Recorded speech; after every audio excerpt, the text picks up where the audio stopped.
Pare de se autodenominar endomorfo, ou ectomorfo, ou mesomorfo. Você está sabotando os seus próprios ganhos de massa muscular antes mesmo de tocarem o halter. Esses rótulos arcaicos que você vê todo mundo repetindo como mantra nas redes sociais são mitos biológicos ultrapassados na década de 40 que simplesmente ignoram como o seu corpo responde de verdade à tensão mecânica, à sinalização molecular e à sobrecarga progressiva. Seu DNA não é o problema.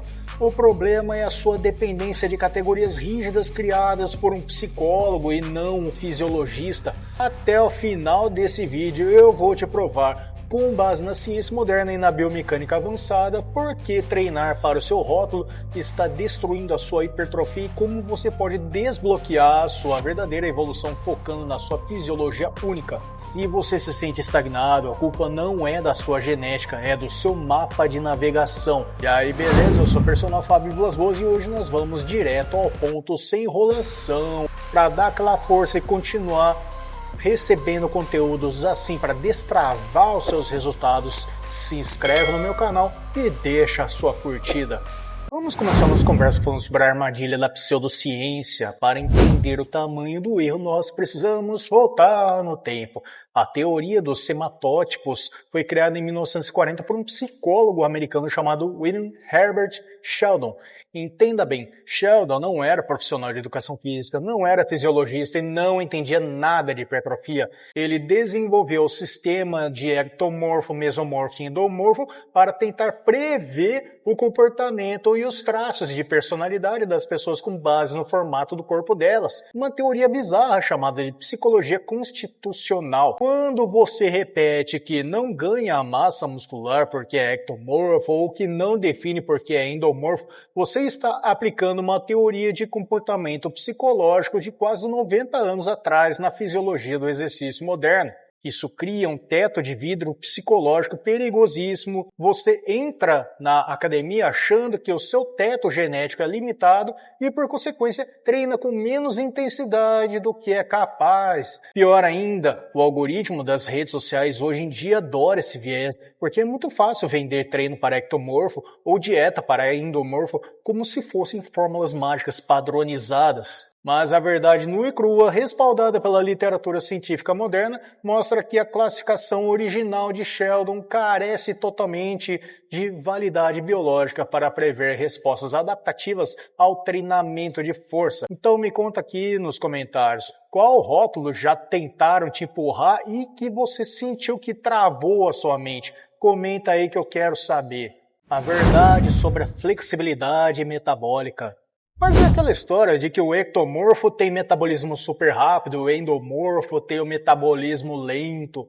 Isso é uma leitura completamente errada sobre a nossa flexibilidade metabólica e a nossa adaptação fisiológica dinâmica. O nosso corpo não é uma estátua de gesso. Ele regula o gasto energético todos os dias com base no nível de atividade e na ingestão calórica. O que diferencia as pessoas que parecem magras de ruim não é uma mágica genética, mas sim variáveis fluídas como a termogênese por atividade não relacionadas ao exercício que nós chamamos de NEAT e a regulação da sinalização hormonal de fome e saciedade através da leptina e da grelina. Quem é o rotulado como ectomorfo, na verdade, costuma ter um NEAT absurdamente alto. A pessoa gasta centenas de calorias a mais por dia apenas gesticulando, mudando de postura ou andando de forma totalmente inconsciente. Além disso, estudos recentes de biologia molecular mostram que a nossa composição corporal é drasticamente influenciada pela saúde da nossa microbiota intestinal e pela eficiência da participação de nutrientes,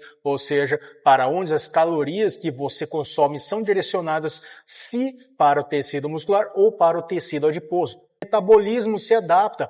Então, parar de culpar o suposto metabolismo estático é o primeiro passo para ajustar a sua ingestão de macronutrientes de forma estratégica e real.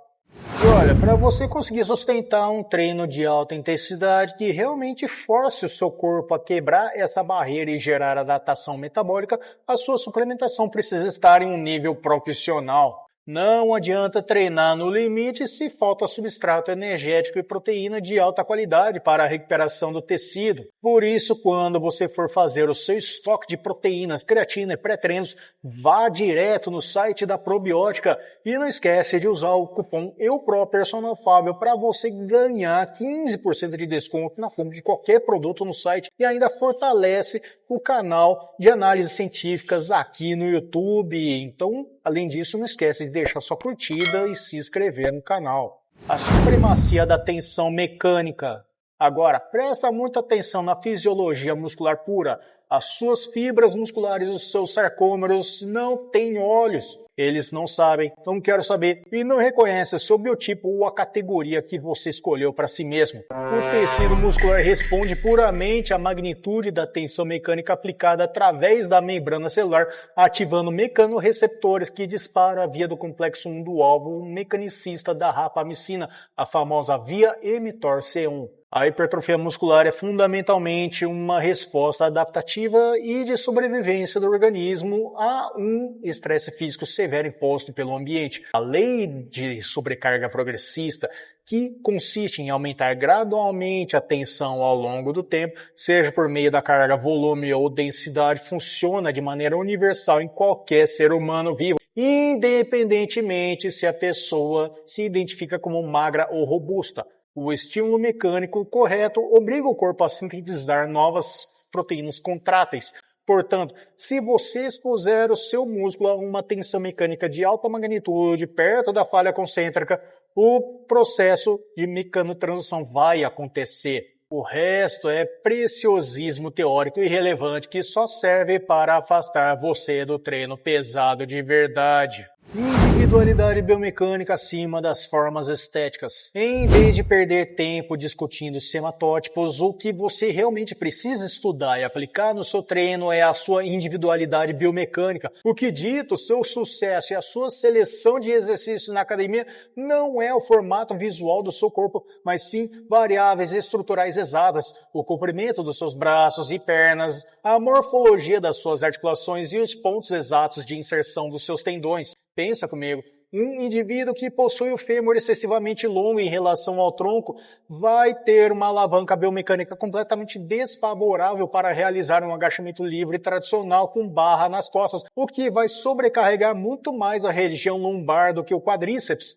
Mas isso não significa que ele é um ectomorfo que não responde ao agachamento. Significa apenas que a anatomia dele exige uma adaptação, como o uso de um agachamento no rack ou uma variação com o tronco mais verticalizado para maximizar o braço de momento sobre o joelho.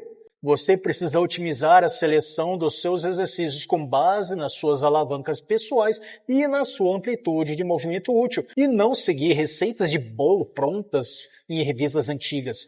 Monitore seu feedback baseado em dados nos seus próprios levantamentos para entender a sua verdadeira capacidade de recuperação e a sua curva de força-velocidade. O plano de precisão para 2026, a dica de ouro. Chegamos agora na nossa dica de ouro, a virada de chave para o cenário atual. Como estruturar o seu plano de precisão sem depender de rótulos? A resposta está na coleta de dados reais do seu próprio corpo. Hoje em dia, nós temos acesso fácil a dispositivos vestíveis como os smartwatches e smartbands que monitoram a variabilidade da frequência cardíaca que chamamos de HRV e a qualidade do sono em tempo real. Use esses dados de recuperação biométrica para definir dinamicamente o volume e a intensidade do seu treino da semana, em vez de seguir um treino engessado para ectomorfo. Se o seu HRV está no alto, seu sistema nervoso autônomo está recuperando e pronto para tolerar um volume maior de séries e uma maior sobrecarga progressiva. Parte nutricional, adote uma estratégia de dieta flexível de alta precisão. Priorize a densidade calórica e o momento exato da ingestão de macronutrientes, o chamado nutrient timing. Consuma carboidratos de fácil digestão e proteínas de alto valor biológico nas janelas próximas ao seu horário de treino para maximizar síntese proteica e repor o glicogênio muscular rapidamente, ignorando restrições bobas baseadas em formatos corporais. Se essa explicação técnica e direta te ajudou a enxergar o treino com outros olhos, clica agora no botão de hype aqui embaixo, se inscreve no canal para não perder as próximas análises científicas exclusivas que eu trago todos os dias aqui. Então, resumindo tudo que nós quebramos aqui hoje, pare então de se limitar por categorias criadas na década de 40 que não tem nenhuma relação com a hipertrofia. O seu crescimento muscular é governado pela tensão mecânica aplicada com inteligência biomecânica, sobrecarga progressiva e uma alimentação ajustada à sua taxa metabólica real e ao seu nível de esforço diário. Não se esqueça de garantir os melhores suplementos do mercado com desconto bacana. No site da Probiótica, use o cupom EUPROPERSONALFábio para você ganhar aquele desconto maroto de 15%. Lá tem whey concentrado, zero lactose, pré-treino, creatina, tudo para deixar seu shape no trinks. Se você gosta de vídeos curtos com dica rápida, direto em ponto, e acompanhar os bastidores dos treinos, análises biomecânicas, perguntas e respostas, me segue, me acompanha também no Instagram, TikTok, no Facebook. Os links também estão nas descrições, comentários fixados. Aquele abraço, treine com inteligência como um sistema biológico de alta performance e clica no vídeo que está aparecendo aí na tela final e na playlist para continuar na sua evolução. Fica com Deus, Personal Fábio Vilas Boas aqui, até o próximo vídeo.